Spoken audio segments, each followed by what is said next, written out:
the Growing Your Own Money podcast. Dean Thorpe, a CEO and financial advisor, and his son James Thorpe, a social media marketing business owner, sit down and discuss all things to do with money, goals, business, and the markets. So, yeah, it's February. February already. Getting there, getting through the year faster than you realise. Yeah. Now, according to some sources which I've found online and some based on the research which I've done, roughly on average 80% of people sort of stumble and almost give up on the New Year's resolution that they made on January the 1st by February, or at least mid-February. If not earlier. Exactly, if not earlier. And yeah, people seem to be losing track, and that's 80% of people, which is quite a shocking number when you think about it. Yeah. In that sense. So, are there any goals that you've set this year? And if you have, or if you haven't, goals which you've set in the past, what sort of processes do you follow to make sure that you don't do the same of those and come off track? Yeah, okay. So first up, never set New Year's resolutions. Yeah. Never ever. Yeah. Haven't done that for as long as I can remember. Doesn't work. Don't go there. It's a bit of a fad. It's a bit of a start of the year. What do I set? No wonder it doesn't work, frankly. Now, that doesn't mean you don't take stock, but what I would suggest is your goals, your aims should be definitely written and definitely reviewed regularly. And where I would go with it is you've got a kind of bigger aim. And then to get to that point, you're breaking down certain things that you need to do to get you there. It's our silver wedding this year, right? So we'll be married 25 years in August. Now, we knew that date was coming a year ago, 5 years ago, 10 years ago, okay? So it's up to you as an individual, or me as an individual, or a couple, to then determine or decide at what point you want to plan something to celebrate or mark that event. Now, did I start planning for it on the 1st of January? Definitely not. But it does start to get into sharper focus, doesn't it, at a certain point. So if you've got a goal that's got a set time, that's where the smart time element comes in. You've got a deadline on your goal. It definitely concentrates your mind in that sense. So one of the goals we've got set for this year is to travel a little bit more. And that relates to the fact that we're hitting that little milestone, if you like. Mm-hmm. We didn't start planning it in January. We started planning it well before. Partly because in order to travel a little bit more, you need more money to go traveling. So you don't just get to January of the year that you want to achieve your goal and go, right, where am I going to get the money from to celebrate this particular milestone? So it's been in the planning for a number of years. It's something that's been written, and it's something in terms of what we do, concrete side of it, general sense. Then you start to narrow it down to, well, which area of the world do we want to go to? Where do we want to be? Where might there be opportunities in terms of savings and or deals that you might be able to get as well? And then you can really start to narrow it down. Before you know it, you've set on a location or a couple of locations. You've got investment in assets that is producing money. It's not just about saving money. It's about investing in assets that generates money to then utilize that profit or income that it's making into achieving that goal. In this case, a bit of additional travel, and then away you go. So the process that I use is something called Mind Changers, probably good for another podcast actually, that. But the Mind Changers system or philosophy is one of writing certain things down as if they've already happened. So you've got a number of things that you want to achieve. So it's about having a little bit of a game or a challenge with your own mind and reading through the goals as if you've already achieved them, as if you've already done them, how you feel about that, where you've been, what you've done, and how you've achieved it. The mind then, because it cannot tell the difference between what's real and imagined, starts to attune in terms of in the real world and help you get there.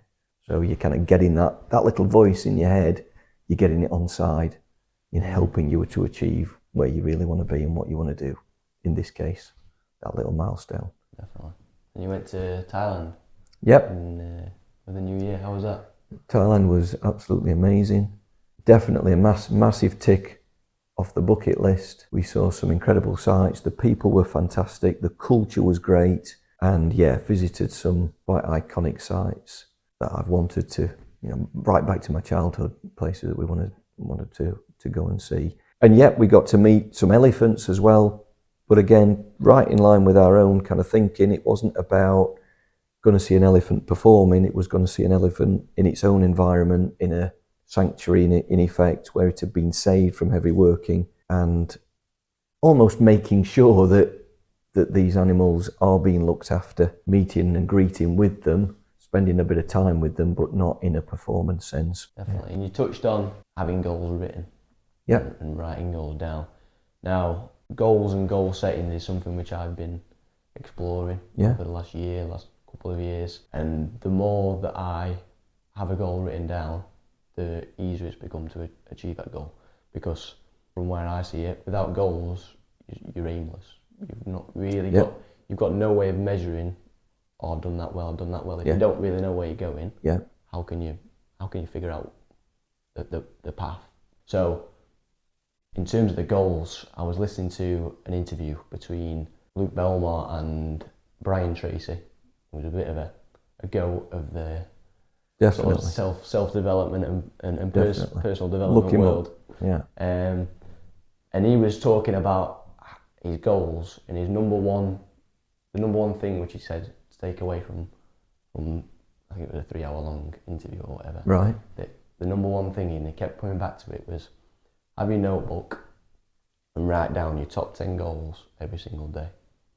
Yeah. And before you know it, you'll start ticking them off. Just because it's in your mind and you're constantly looking back at it and going over it. Even if the goals change over time, that's okay. But writing the goals down every single day helps you to have the clarity that you need. These are the goals which I want to achieve. And then alongside that, so I've sort of taken that now and started implementing it this year. So that's one thing that I've been doing. So every morning I'll wake up, I'll read 15 pages from a book, whatever book I'm reading, and then I'll write down my top 10 goals, one of which is to read 30 pages a day. Okay. And read 30 books in the year. That's what I've been doing. And then as well as that, taken from a book, Atomic Habits by James Clear, he's introduced like habit tracking. Okay. So you write down your goals and then you rate them into action goals, and then you can track off, today I've done, so if it's read 30 pages, today I've read 30 pages and I cross it off. So every night before bed I'll go in and I'll drop in and cross off the goals in that way. Brilliant. So I think having something that's like tangible and something that you can keep coming back to definitely has aided me in getting close to the goals. Brian Tracy always talks about, and I'd be interested to know if he talks about it in the interview, the major definite purpose. So I touched on it earlier when I was talking about the big kind of primary aim. That's how I've translated it for me. He often used to talk, if you look him up, he always talked about what's your major definite purpose? Why are you here? What are you attempting to achieve in life? What's the great big primary aim of your existence? And that's how I translated it, is right, what's my primary aim? And then what filters down from there is all the goals that help you to move towards that. And to use the Thailand elephant analogy, how do you eat an elephant? One piece at a time. Okay, you break it down into little individual chunks. That's what the goals is all about. And what you've just described there is spot on.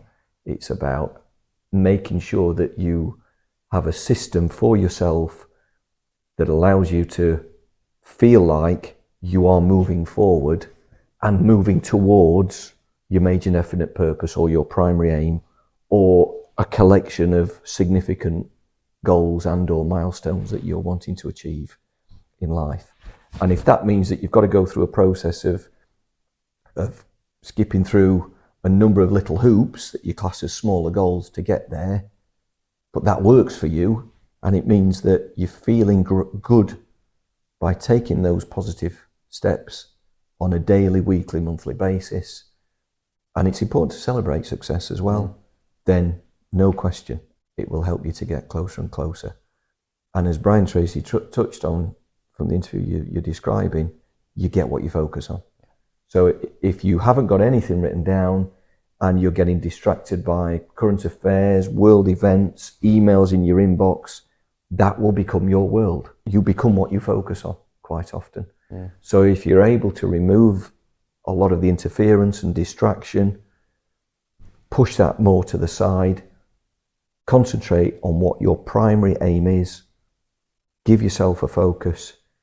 In my experience, you will definitely get what you focus on. Definitely. So moving on from the goals, but also keeping them in mind. Yeah. You've been in the business world how long?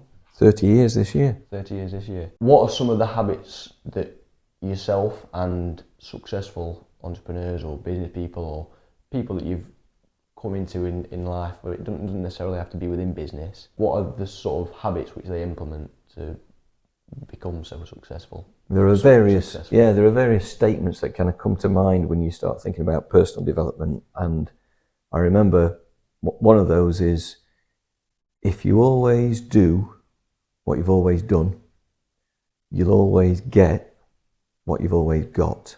Yeah. So if you have a system or you have a process that simply isn't working, if you carry on plugging away at that process, but it is a process that doesn't work, then the likely outcome is it ain't going to work. And just keeping doing it doesn't necessarily mean, that isn't hard work and graft. That's doing the wrong thing persistently and carrying on getting the result that you don't actually want. So it's important to have repetition of things that do work, to have a positive mindset, and that's got to be a growth mindset rather than a fixed mindset, because a fixed mindset is around things like, I can't do what that person's done, I'm never going to achieve what they've done, therefore I'm going to pigeonhole myself and sit in this little environment. The growth mindset says, well, I like what he's done or that they've done, I'll take a little bit of that, but I'll also take a little bit of what that person's done and a little bit of that person, and I'll mold it to suit where I'm trying to go and trying to get to. You develop your own little system from all these little things. Before you know it, you've got your own kind of personalized system from a number of different avenues that you've picked up along life's way. And that system is a system that should work positively for you. But just like a garden, you get a bit of growth, the trees start to get a little bit overhangy, the grass needs trimming, so you have to go through and prune a bit, strip bits off, take some of the weeds out, and then you get your focus back again and off you go again. You and I talk a lot about the way that sports can relate to business, and that is definitely true. That emphasis on doing something positive every day to move you closer to where you're trying to achieve. That's just as true for a business person as it is for a sports person. If a sports person's trying to get a little bit fitter or faster, the business person has got to be doing something that will help them to get fitter and faster or stronger within and of their business or their career. So I've been investing sort of a small amount of the money that I make each month into books and into courses and into communities where there are people who are sort of trying to achieve similar goals, if you like, and trying to get to a similar place. And obviously reading books which are going to help me get closer to my goals, which I'm trying to achieve, like you just touched on there. Do you think that that's like a good way of investing your money? Obviously you can invest money into the markets, but you also think there's a need for investing money into yourself and your development? Oh, no question. Most professional vocations right across the world have some form of continual professional development, or CPD.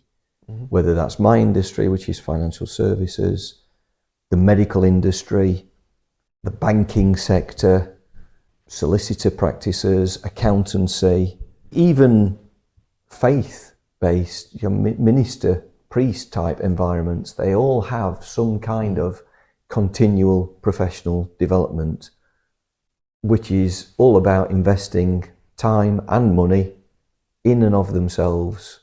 You may have the degree, you may have the qualifications, but what age did you do that? And how long ago was that?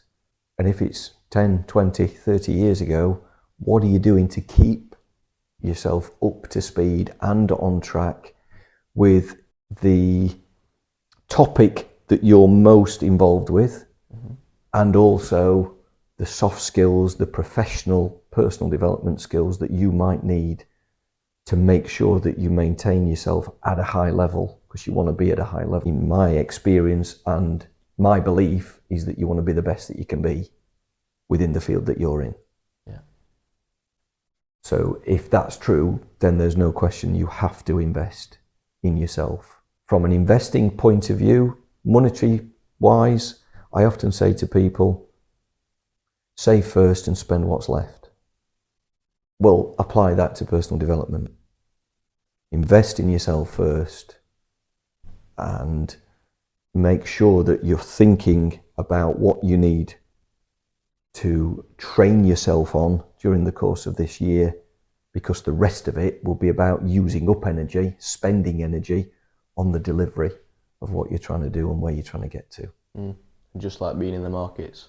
Yeah. You invest money in, you get a return on your investment. Exactly. Invest money into yourself, you get a return on your investments in your skills, and your could be income producing skills. It could also be, like you say, soft skills and the network and the connections that you create as a result of educating yourself and learning these new skills. I've taught you well, James.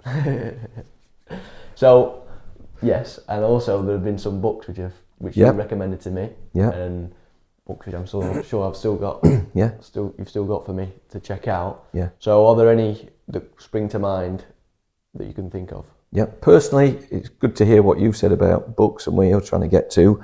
Personally, I've started alternating. I had a period where I was reading novels. I had a period where I was reading fact.